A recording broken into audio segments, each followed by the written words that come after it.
பிரியமான தேவனுடைய பிள்ளைகளே, கீ ஆஃப் ஹெவன் சேனலுக்கு உங்களை அன்புடன் வரவேற்கிறேன். சங்கீத புஸ்தகத்தில் இருந்து சங்கீதம் வாசிக்கலாம் வாங்க. இன்றைய தினம் சங்கீதம் அதிகாரம் 56. தேவனே, எனக்கு இரங்கும். மனுஷன் என்னை விழுங்க பார்க்கிறான். நாள்தோறும் போர் செய்து என்னை ஒடுக்குகிறான். என் சத்துருக்கள் நாள்தோறும் என்னை விழுங்க பார்க்கிறார்கள்.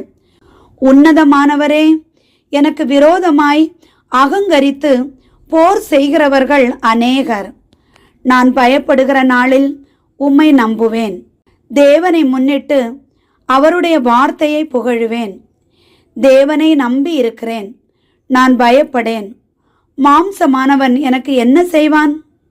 நித்தமும் என் வார்த்தைகளை புரட்டுகிறார்கள்.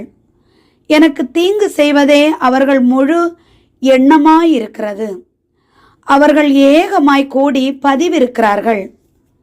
என் பிராணனை வாங்க விரும்பி என் காலடிகளை தொடர்ந்து வருகிறார்கள்.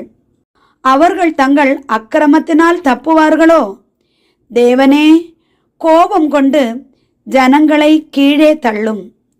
என் அலைச்சல்களை தேவரீர் எண்ணி இருக்கிறீர். என் கண்ணீரை உம்முடைய துருத்தியில் வையும். அவைகள் உம்முடைய கணக்கில் அல்லவோ இருக்கிறது. நாம் உம்மை நோக்கி கூப்பிடும் நாளில் என் சத்துருக்கள் பின்னிட்டு திரும்புவார்கள். தேவன் என் பட்சத்தில் இருக்கிறார் என்பதை அறிவேன். தேவனை முன்னிட்டு அவருடைய வார்த்தையை புகழுவேன். கர்த்தரை முன்னிட்டு அவருடைய வார்த்தையை புகழுவேன். தேவனை நம்பியிருக்கிறேன், நான் பயப்படேன். மனுஷன் எனக்கு என்ன செய்வான்? தேவனே, நான் உமக்கு பண்ணின பொருத்தனைகள் என்மேல் இருக்கிறது. உமக்கு ஸ்தோத்திரங்களை செலுத்துவேன். நான் தேவனுக்கு முன்பாக ஜீவனுள்ளோருடைய வெளிச்சத்திலே நடக்கும்படி நீர் என் ஆத்துமாவை மரணத்துக்கும் என் கால்களை இடறலுக்கும் தப்புவியாதிருப்பீரோ?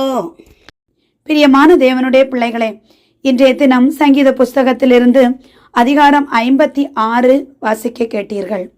நாம் பயப்படும் போது ஆண்டவர் நம்மை தேற்றுவார். பயப்படாமல் உம்மை துதிப்பேன். பகைவர்கள் எனக்கு கண்ணியாயிருக்கிறார்கள் என சங்கீதக்காரன் சொல்கிறார். அது நமக்கும் ஏற்றது. பகைவர்கள் நம்மளை சூழ்ந்து கொள்ளும் போது இந்த சங்கீதங்களை வாசித்து நாம் ஜெபிக்கும் போது நமக்கு மனசு கட்டாயம் ஆறுதல் அடையும். நிச்சயமாக நாம் ஆண்டவர் நமக்கு உகந்த காரியங்களை செய்து நம் அனைவரையும் ஆசீர்வதிப்பார்.